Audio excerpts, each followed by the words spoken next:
La ciudad de Panamá ha formado parte de la vida de hombres y mujeres de tantas nacionalidades.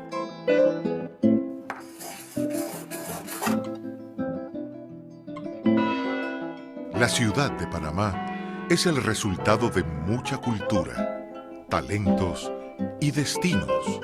Y entre todos hemos unido fuerzas para crear un espacio de convivencias.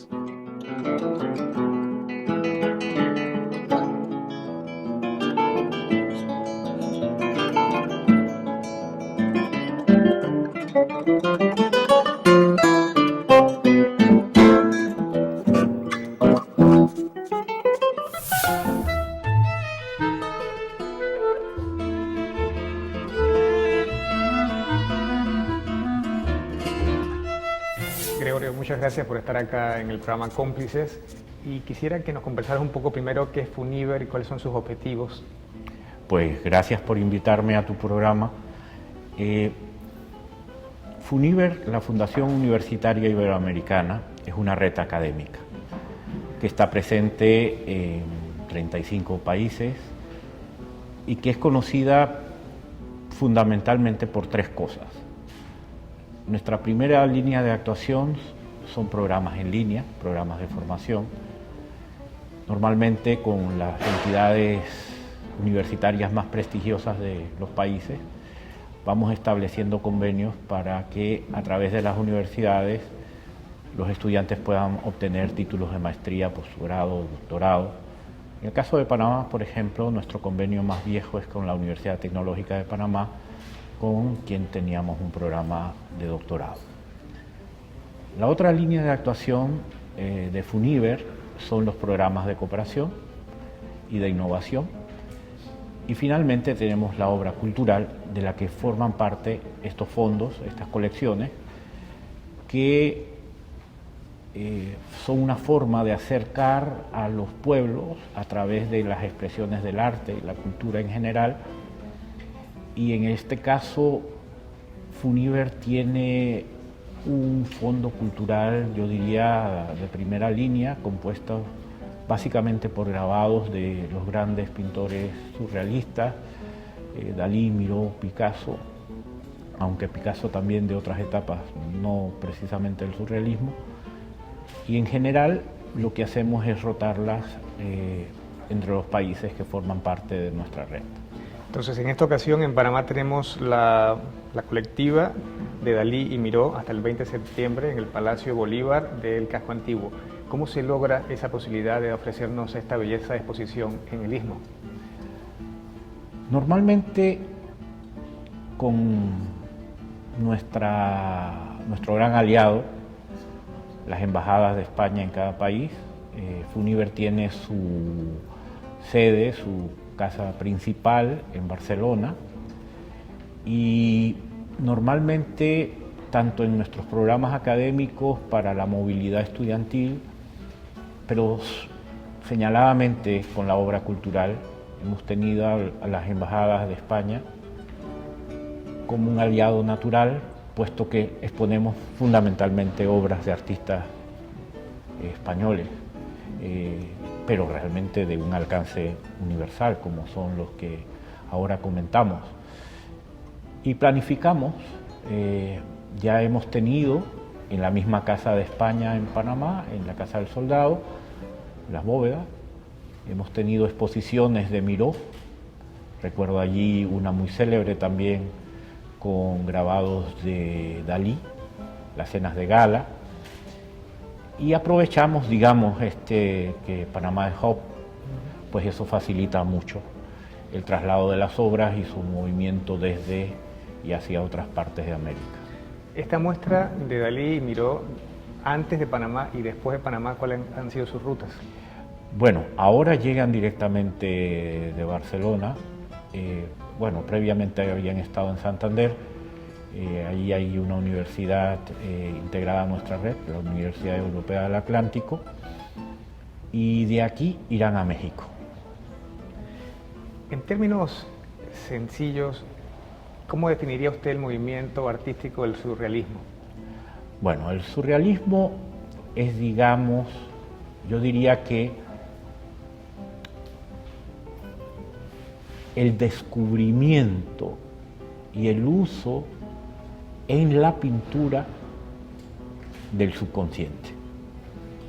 De hecho, es un movimiento que no es solamente pictórico o gráfico, fue fundamentalmente un movimiento literario, los grandes nombres, y de hecho el nombre de surrealismo le vino puesto por un gran poeta y escritor francés, Apollinaire, quien fue el que usó por primera vez y de manera muy temprana y acertada el término surrealismo. Y el jefe del surrealismo, por decirlo así, André Breton, por mucho tiempo, hizo suyo ese nombre. Y ese grupo de intelectuales, de pintores, literatos, músicos, creadores en general, firmaron un manifiesto, de hecho 2 manifiestos,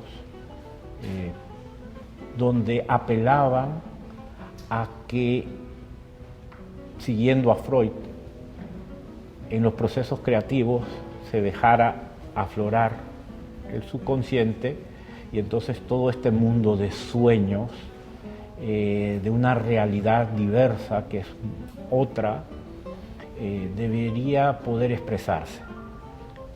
Y eso es lo que el movimiento surrealista, que forma parte de una serie de rupturas importantes en la historia del arte. Para mí es también una expresión de una suerte de un renacimiento, que es el traslado de una etapa del arte figurativo que imita la realidad y un arte no figurativo que recrea e incluso crea la realidad. Por eso a veces también, para mí, en lo personal, yo prefiero la traducción de surrealismo como suprarrealismo. Es una realidad superior que viene del inconsciente. Y entonces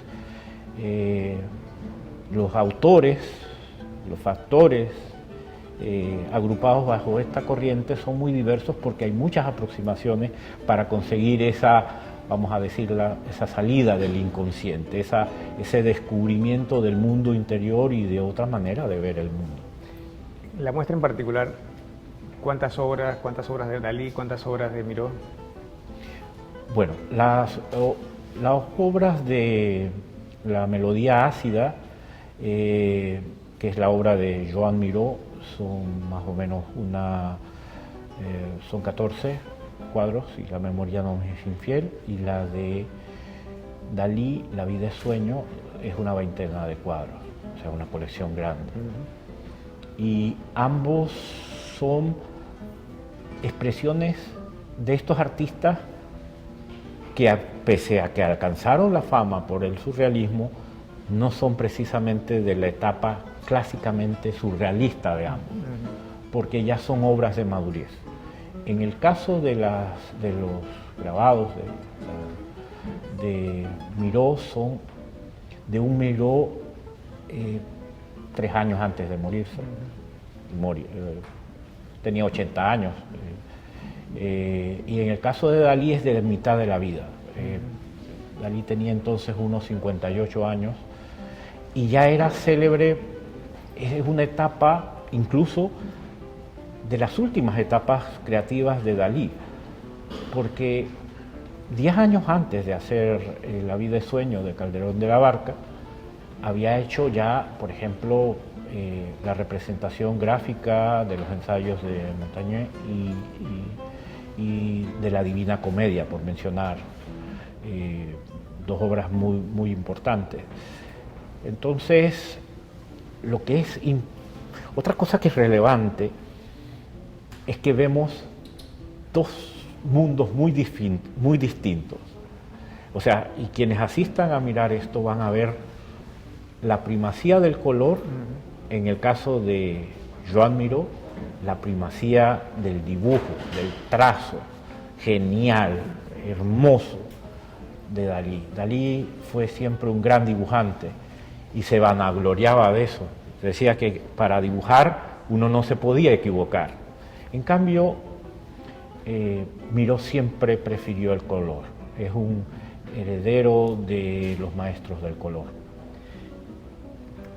Pienso que de alguna manera uno también es el resultado de los amigos que tiene, de los contactos que tiene, de los encuentros que tiene, y creo que tanto Miró como Dalí tenían mucho de eso. O sea, por ejemplo, Dalí con la residencia de estudiantes, Miró con Artaud y otra generación de artistas. Coincide que de alguna manera también ellos son el fruto de sus amigos, y claro, también los amigos recibieron la influencia de ambos. Sí, en las aveniencias y en las desavenencias. Pensemos por el caso ellos tres en primer lugar. Me gusta denominarlos la Santísima Trinidad española del surrealismo, pero Picasso era mucho mayor y Picasso venía del cubismo y siempre fue considerado su surrealismo en particular un surrealismo cubista. En el caso de Miró, que es la persona intermedia, fue Miró quien, digamos, le hizo carta de presentación a Picasso del joven Dalí. Dalí era muy jovencito cuando llegó a París, el que tenía fama, el dios tutelar, por decirlo así, era Picasso, sin ninguna duda, pero ya Miró ya había consolidado su fama como surrealista. Y en este grupo hubo grandes amistades, pero también grandes rupturas. Y de hecho, el más díscolo de todos fue Dalí. Y sus compañeros del movimiento, en algún momento André Breton, que tenía muy mal carácter, por diferencias ideológicas y sobre todo políticas, expulsa a Dalí del movimiento, incluso después, muchos años después, se opone a que las pinturas de Dalí participen en una retrospectiva en Nueva York del arte surrealista, pero sin ninguna duda hay marcadas influencias recíprocas. Es un proceso de fertilización cruzada, incluso entre las artes. Y me gustaría llamar al respecto, por ejemplo, la literatura, la influencia enorme de la literatura en todos. Estos no eran artesanos, lo eran, pero al mismo tiempo eran hombres extremadamente cultos y siguiendo las artes y la cultura de su tiempo. Eran verdaderos personajes renacentistas. En el caso de Miró, que había recibido una fuerte influencia de la poesía de Paul Éluard o de Paul Apollinaire, pero en esta etapa vemos un Miró que sobre todo le sigue la pista a la música y se nota que pinta o graba con música. En el caso de Dalí, en esta etapa, Dalí expresa la preocupación por el cambio del mundo, por su tiempo. Dalí fue realmente conmocionado, por ejemplo, por la explosión de las bombas sobre Hiroshima y Nagasaki al final de la Segunda Guerra Mundial, y eso en su pintura se ve reflejado en una fase mística y atomista. Ese enorme dibujante descompone las figuras de realismo usando sobre todo esferas de una manera maravillosa. Y hay una meditación profunda de Dalí en esta colección, porque esta es precisamente qué es la realidad. La vida es sueño, dirá Calderón, y los sueños son, pero no estamos realmente soñando. Entonces esto nos lleva a la mística oriental, al budismo zen. ¿Cuál es la realidad? Esta que vivimos o como decía él, apoyándose en el príncipe Segismundo, estoy aquí gobernando, sueña el rey que es rey, sueña el pobre que es pobre. Realmente cuál es la realidad. Y esas discusiones, disquisiciones de la contrarreforma en la obra de Calderón se reflejan fuertemente también en el mundo de Dalí. ¿Cuál es la realidad? ¿Cuál es la real realidad? Bueno, Gregorio, muchísimas gracias por estar en Cómplices, por hablarnos de estos genios en la pintura. Nuevamente reitero nuestro agradecimiento a las personas que han hecho posible, en este caso al Ministerio de Relaciones Exteriores, que acoge nuestra colección, a la Embajada de España y por supuesto a todas estas personas que han contribuido, incluso, una anécdota para cerrar, los atriles sobre los cuales están exhibidas estos grabados fueron expresamente hechos para la presentación.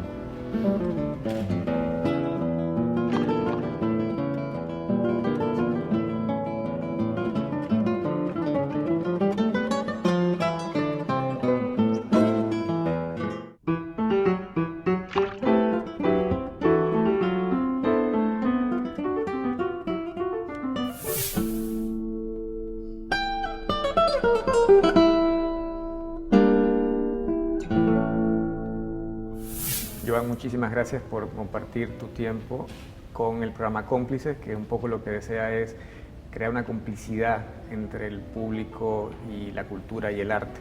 Entonces, quería comenzar esta charla que me compartieras y a los televidentes la relación de la Embajada de España con la cultura española, con el arte español. Muchas gracias por tenerme en vuestro programa, un programa dedicado a la cultura. Bueno, pues en este 2019, que celebramos los 500 años de la fundación de la ciudad de Panamá y de también, modestamente, la presencia española en la costa pacífica, la verdad es que desde la Embajada de España hemos hecho un esfuerzo adicional para que la cultura española y la cultura a secas estén presentes en las celebraciones. Las celebraciones no son solo ponerse medallas, sino es seguir disfrutando de aquello que nos une. Y a panameños y españoles, a americanos, iberoamericanos, latinoamericanos y españoles, nos siguen uniendo muchísimas cosas y casi todas tienen que ver con la cultura en sentido amplio, desde gastronomía, cine. Estaba hablando hace un momento con los compañeros de producción del programa sobre el increíble momento que está teniendo la ficción de series de televisión, de las televisiones españolas. La Casa de Papel, El Ministerio del Tiempo, Merlí. La verdad es que es sorprendente cómo estas series españolas viajan bien y se ven en prácticamente toda América Latina. Entonces, desde la Embajada de España tenemos varios programas de apoyo y de participación cultural en Panamá. Tenemos un centro cultural, la Casa del Soldado, que es Centro Cultural de España, forma parte de la red de centros AECID, está en un edificio del que era el INAC, que ahora va a ser Ministerio de Cultura, un edificio histórico, porque es la Casa del Soldado de la Independencia, un edificio histórico que España, bueno, y la AECID, la Agencia Española de Cooperación, pues ha podido renovar, y gracias a la existencia del centro, pues el edificio se mantiene. Es un centro abierto a la cultura contemporánea, independiente, y creo que muchos creadores panameños conocen el centro porque se abren los espacios para ellos. Esta exposición de Funiver nos hubiese encantado tenerla en nuestro espacio expositivo del Centro Cultural de Casa del Soldado, pero la verdad es que nuestro centro expositivo es más pequeño y esta exposición realmente, lo hemos visto antes y es importante que el público lo sea, son casi dos exposiciones. Es una exposición sobre Dalí, una exposición sobre Miró, y lo bonito es el diálogo entre esos dos pintores que comparten muchas cosas, pero que también son muy distintos, y la selección de litografías de aquí, el contraste es bien interesante. Entonces tenemos el centro cultural, tenemos nuestra política de cooperación al desarrollo, que tiene elementos de cultura, sobre todo en elementos de de restauración y protección del patrimonio histórico, arqueológico y también subacuático, patrimonio que es panameño, porque está en Panamá y es obligación de los panameños protegerlo y preservarlo, pero que también es patrimonio que en su origen era español. Son galeones españoles hundidos en aguas panameñas o son fortalezas construidas por el Imperio Colonial Español, que ahora son panameñas, pero que tenemos un interés legítimo en compartir su preservación. Tenemos una política con la Fundación Carolina de promover el espacio educativo iberoamericano común y que todos los panameños y iberoamericanos que quieran y lo deseen puedan hacer sus posgrados y maestrías en España. Y finalmente tenemos una política de acompañamiento a la gran cantidad de acontecimientos y eventos de cultura española que tienen lugar en Panamá, que muchas veces la embajada no los trae, la embajada no los promociona, pero tienen lugar porque vienen pintores, vienen músicos, vienen películas, a los festivales de cine, de teatro, siempre hay una presencia española y la embajada pues modestamente trata de acompañar, de que esos artistas españoles se sientan cómodos en Panamá y darles la promoción que se merecen y que suelen tener aquí en Panamá. Además es fantástico que muchas de estas actividades ocurran en San Felipe, que es un conjunto histórico de valía. La Casa del Soldado está en el casco antiguo. Esta exposición que está hasta el 20 de septiembre también está en el Palacio Bolívar, que a su vez también es un museo, también es un espacio histórico. Entonces es muy interesante cómo el barrio se convierte en otro protagonista también de la cultura y el arte, ¿no? Totalmente. Yo creo que los panameños, todos, pueden estar muy orgullosos del proceso de recuperación y rehabilitación del casco viejo. Es un proceso complejo que lleva 15-20 años en marcha y al que probablemente aún le quedan otros 15-20 años, pero el resultado está a la vista de todos. Y si además le apostamos no solo por hoteles boutiques y restaurantes para turistas y gente con dinero, sino si además le apostamos a la cultura, y la cultura para todos, la cultura gratuita, la cultura que está abierta a escolares, a familias, a estudiantes, realmente el casco viejo va a ser una historia de éxito de la que modestamente la Casa del Soldado quiere participar y de la que no puedo sino felicitar a la Cancillería, al Ministerio de Relaciones Exteriores de Panamá, que muy generosamente, pero a mi juicio también de manera muy inteligente, pone a disposición de embajadas y fundaciones un espacio expositivo como este, abierto al público y abierto a la cultura. Y hablando de cultura, hay muchas Españas y en particular tenemos entonces en este espacio del Palacio Bolívar a dos catalanes que son artistas. Claro que sí, o sea, hay muchas Españas, siempre las hubo y al mismo tiempo hay una España única. Estos dos, una España única que además aspira a una cierta idea de trascendencia, de llegar a todos. Y estos dos pintores, en parte por casualidad, en parte por diseño, supongo, estos dos pintores que dialogan entre ellos tienen muchas cosas en común. Son pintores de la misma época, son pintores ambos catalanes, nacidos en Cataluña. Es verdad que en su parte formativa, Joan Miró viajó a París, Dalí, además de París, luego fue a Nueva York y Estados Unidos, pero ambos regresaron a Cataluña, vivieron, trabajaron y murieron en Cataluña. Lo catalán está muy presente en ellos y al mismo tiempo lo español está increíblemente presente en ellos. En el caso de Dalí es clarísimo. La exposición que tenemos aquí son litografías de Calderón de la Barca, de La vida es sueño, o sea, gran representante del siglo de oro del teatro español, pero toda la temática de Dalí está muy atravesada por lo español y en ambos casos, como son genios de la pintura, ambos alcanzan una cota universal, pero ninguno necesitamos ser genios para poder compaginar diferentes identidades, ser español y ser catalán, ser español y ser catalán al mismo tiempo. Ellos pudieron hacerlo y otros muchos queremos hacerlo también. ¿Cómo tú en lo particular te acercas a la obra de Dalí y a la obra de Miró? Mira, Yo tengo en casa una reproducción, que no es original, pero que es una reproducción de Joan Miró. Es un cuadro que me gusta mucho. Es un cuadro que él hizo durante la Guerra Civil, que se llama Aide l'Espagne. La República Francesa sacó un sello para recaudar fondos para apoyar la República Española y el dibujo lo hizo él. Y es sobre un fondo azul, un señor amarillo, así con los colores bien chillones que le gustaban a él, y el texto Ayudad a España. Y ese cuadro siempre estuvo en mi infancia en mi casa y digo, es una reproducción, no tiene ningún valor económico, pero tiene un fuerte valor sentimental para mí y sigue en mi casa, y quisiera que mis hijos también tengan ese recuerdo que yo tengo. Con Dalí la relación es distinta. Dalí debía ser un personaje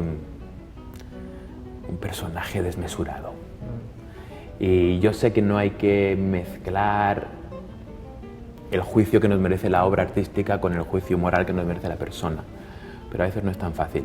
Yo recuerdo un ensayo de George Orwell al que detestaba profundamente a Salvador Dalí, y había hecho un anagrama con su nombre. Decía: Salvador Dalí significa ávida dólares, ávido de dólares.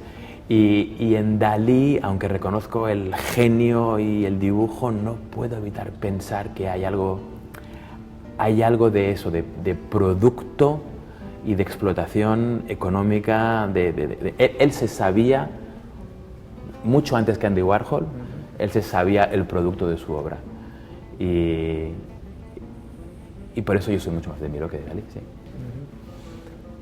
¿Se te ocurre qué actualidad, qué mensaje le puede dar hoy el surrealismo a la sociedad, no solo europea, sino a la sociedad global?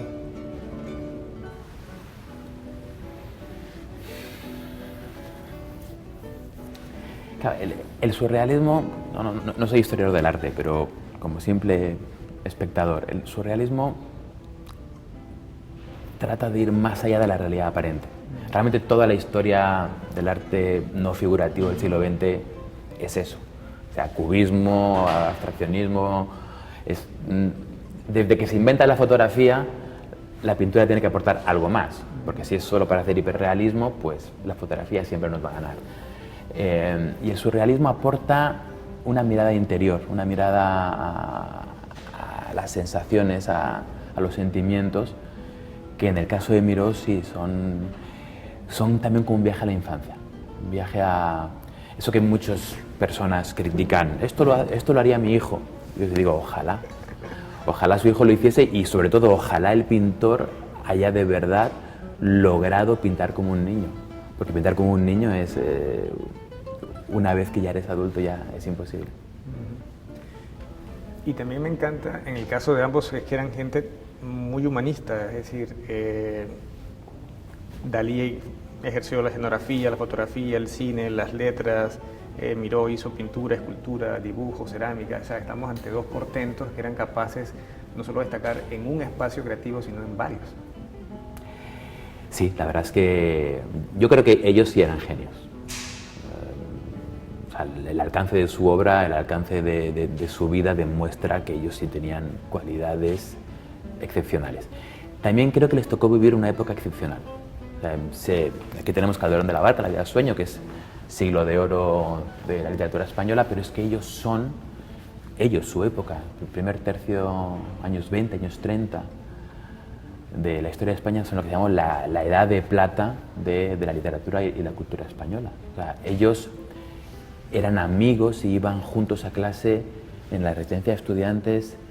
Dalí, Buñuel, iban juntos y eran amigos, y claro, uno hacía películas, otro pintaba, Lorca. O sea, ahí había un magma cultural increíble en un periodo político terrible también. O sea, las cosas como son. La cultura eclosionó en un momento en que la política se llevó al extremo y que la gente tenía que tomar decisiones terribles de vida y muerte y de exilio, y todo eso también está en su obra, claro. Al principio de la conversa destacabas pues, el buen momento que vive la ficción televisiva y cinematográfica española. ¿Qué otras áreas de la España de hoy, desde la cultura y desde el arte, piensas que son tan relevantes como la ficción audiovisual? Bueno, yo creo que en España, primero, me permites, nosotros tenemos la inmensa suerte, y cuando digo nosotros, digo nosotros, panameños, iberoamericanos y españoles, de compartir un espacio cultural común. No lo compartimos del todo, porque igual hay especificidades panameñas y especificidades españolas, pero tenemos la inmensa suerte de compartir con otras más de 400 millones de hispanohablantes un espacio cultural común. Es decir, que una película, una serie, un libro, un ensayo que se haga en Argentina, en Panamá o en España puede viajar. Tenemos que ayudar a que esa cultura viaje, pero esa cultura puede viajar y puede ser entendida, interpretada y compartida en ese espacio cultural común. Habiendo dicho esto, desde España, desde la España peninsular, hay claramente una eclosión de la ficción cinematográfica para televisión, que es un auténtico boom. Creo que dentro del mundo del cine tradicional de sala, hay una eclosión del cine documental. Y en el campo de la literatura hay, sin duda, una generación de escritores que, para mi gusto, han sabido combinar la ansia y el valor literario con el acceso al gran público. Estoy pensando en Pérez Reverte, estoy pensando en Javier Cercás. O sea, son novelas que son bestsellers en España y en el mundo y que, sinceramente, cuando uno las lee dice qué buen nivel. Y esto no siempre fue así. En muchos países, desgraciadamente, e incluso en España durante mucho tiempo, había una disociación. Lo bestseller, lo que se vendía mucho, no tenía calidad. Y lo que se considera que tenía calidad, pues era una obra para minoritarios. En España en este momento estamos en un momento muy dulce, en el que lo que se vende bien es muy interesante y viceversa, no en todos los casos, pero en muchos casos sí. Y luego yo personalmente tengo interés en lo que se está haciendo en no ficción. Creo que hay una pequeña renovación del ensayo, en la que España bebe mucho de fuentes latinoamericanas también, pero creo que sí, creo que empieza a haber también una llegada de ensayo y filosofía más divulgativa que enfrenta a problemas. Estoy pensando en autores como Alanzón o José Antonio Marina, que también es bien interesante para la cultura en español. Bueno, Jan, muchísimas gracias por este acercamiento a la España de todas las épocas.